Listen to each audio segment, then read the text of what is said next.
Hello दोस्तों, आज हम करेंगे रीजनिंग के महत्वपूर्ण प्रश्न को हल। और दोस्तों, इन प्रश्नों के अभ्यास के माध्यम से आप अपनी किसी भी परीक्षा की तैयारी को बेहतर कर सकते हो। आइए दोस्तों, शुरू करते हैं आज का पहला प्रश्न। दोस्तों, यहाँ पर प्रश्न में लिखा हुआ है 3476 अनुपात 20 समान अनुपात 4235 अनुपात। और दोस्तों, यहाँ पर है प्रश्न चिन्ह।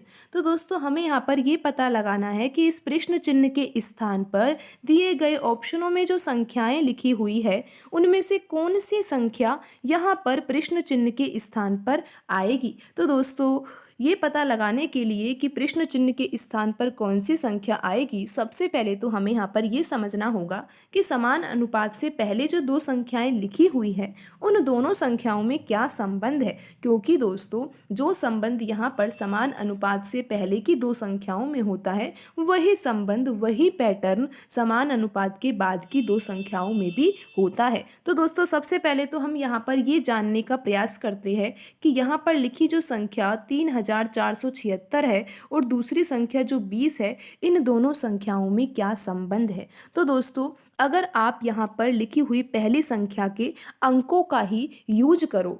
दोस्तों, यहाँ पर अंकों की बात हो रही है और यहाँ पर 3476 जो है वो 4 अंकों की संख्या है। और वो 4 अंक कौन कौन से हैं दोस्तों? 3, 4, 7 और 6। और दोस्तों, अगर आप इन चारों अंकों को जोड़ देते हो तो आप यहाँ पर क्या उत्तर पाओगे दोस्तों? आपको यहाँ पर उत्तर मिलेगा दोस्तों 20। बिल्कुल दोस्तों, आप यहाँ पर इन संख्याओं को जोड़ सकते हो और जोड़ने के बाद जो हमारा योगफल आ रहा है वो आ रहा है 20। और दोस्तों, यहाँ पर जो संख्या लिखी हुई है अनुपात के बाद वो भी तो 20 लिखी हुई है। तो दोस्तों, यहाँ पर यही पैटर्न लग रहा है। आपको करना क्या है दोस्तों? अंकों का योग करना है और जो योगफल प्राप्त हो रहा है वही संख्या जो है वो अनुपात के बाद की संख्या है। तो दोस्तों, अब तो आप आसानी से पता लगा ही लोगे कि यहाँ पर अनुपात के बाद जो दूसरी संख्या आएगी, जहाँ पर अभी प्रश्न चिन्ह आपको दिखाई दे रहा है, तो अब आप यहाँ पर आसानी से पता लगा सकते हो कि कौन सी संख्या आएगी। दोस्तों, आपको करना ही क्या है? आपको ये 4 अंकों की संख्या जो दिखाई दे रही है इसके चारों अंकों को आपको जोड़ देना है और जोड़ने के बाद जो भी संख्या प्राप्त होगी वही आपका आंसर होगा। दोस्तों, 4 और 2 6, 6 और 3 9,